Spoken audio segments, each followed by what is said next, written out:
อาจารย์โนชานนท์จัดให้อย่างไววา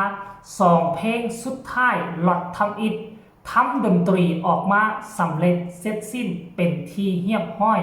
น้องธิดาลาวพร้อมเข้าห้องอัดทันทีหลังจากนี้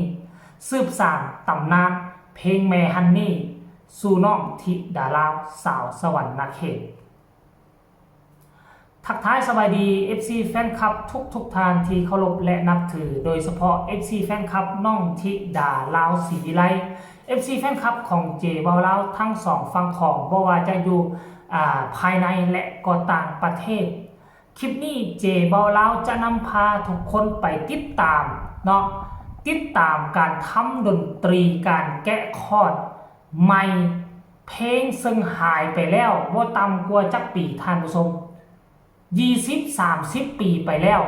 ศิลปินจากไปดนนานแต่ฝากบทเพลงอันล้ำค่าให้กับพี่น้อง2 ฝั่งโขงได้จดจำบ่ว่าจะคนรุ่นเก่าบ่ว่าจะคนรุ่นใหม่ปัจจุบันนี้คนรุ่นใหม่ก็แห่แหกเอาเพลงของเพิ่นมาใส่ทำมาหากินหลายคนก็เข้าวงการมาใหม่ๆก็นำเอาเพลงของแม่ฮันนี่นี่แหละมาเป็นบันไดขั้นทำอิฐให้ตนเองได้ไต่ปีนขึ้นไปกลายเป็นหมอลำดังระดับประเทศมีหลายคนทุ่มเทไปท่านผู้ชม FC แฟนคลับเจบ่ลาวว่าจำเป็นต้องชื่อศิลปินเหล่านั้นทุกคนก็คงจะรู้แหละว่ามีศิลปินคนใดแน่ที่เข้ามาวงการมือแรกนำเอาเพลงแม่ฮันนี่ไปห้องจนเฮ็ดให้โด่งดังเปรียงปังภายในปี2 ปีมีหลาย 3-4 คนพุ่นละและคนล่าสุดนั่นก็คือน้องธิดาลาวสาวลาวจากแขวงสวรรณเขตก็ได้นำเอาเพลงแม่ฮันนี่มาห้องไปห้องมาห้องอีทาใดบ่ฮู้จักเจ้าของผลงานเพลงผู้ถือลิขสิทธิ์ผู้ปลุกปั้นแม่ฮันนี่ติดต่อมาหาโยนเพลงแม่ฮันนี่ให้หมดทุกเพลงให้ไปอัดบันทึกแผ่นเสียงใหม่ถือเลขเป็น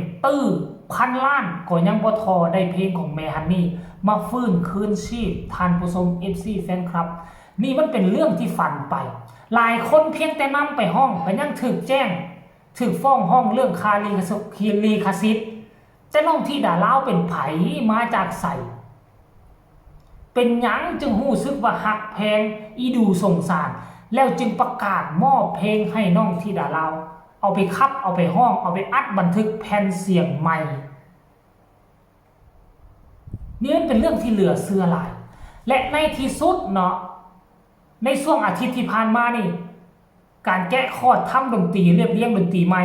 แล้วไปแล้วเพลงหนึ่งแล้วมาเมื่อวานนี่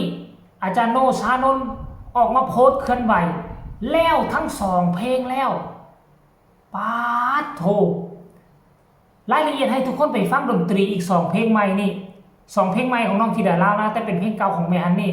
ดนตรีใหม่จะสนุกสนานเพียงใดให้ทุกคนไปฟังพร้อมๆกันแล้วจึงมาพบกันในช่วงต่อไป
คือการเรียบเรียงดนตรีใหม่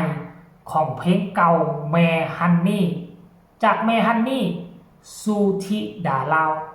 ลูกสาวดินแดนเมืองล้านสร้างท่านผู้ชม FC แฟนคลับค่อยคิดว่ามันน่าจะมีอีหยังบางอย่างที่ดึงให้ทั้งสองคนนี้มาพัวพันกันในชาตินี้บ่ว่าจะเป็นแม่ฮันนี่น้องธิดาลาวบ่ว่าจะเป็นพ่อดาวบ้านดอนกับพ่อภูศรีวิไลอาจจะมีอีหยังเกี่ยวข้องกันหรือบ่หรือว่าเป็นเพราะน้องธิดาลาวเป็นคนที่มีของเป็นคนที่มีความสามารถระดับพอคู่น่ะดาวบ้านดอนน่ะจะเบิ่งคนบ่ออกบ่คนอื่นบอกว่าเสียงดีเก่งและปัจจุบันนี้โด่งดังกว่าน้องธิดาลาวเป็นห้อยเท่าพันเท่าแต่พอดาวบ้านดอนกะยังบ่ตัดสินใจมอบเพลงให้นะนั่นแสดงว่าน้องธิดาลาว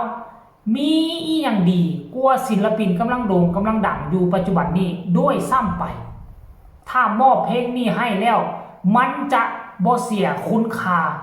มันจะเพิ่มคุณค่าให้ฉะนั้นพอดาวบ้านดอนจึงตัดสินใจยกให้น้องธิดาลาวเป็นผู้คับผู้ห้องสืบสานต่อไปในยุคปัจจุบันนี้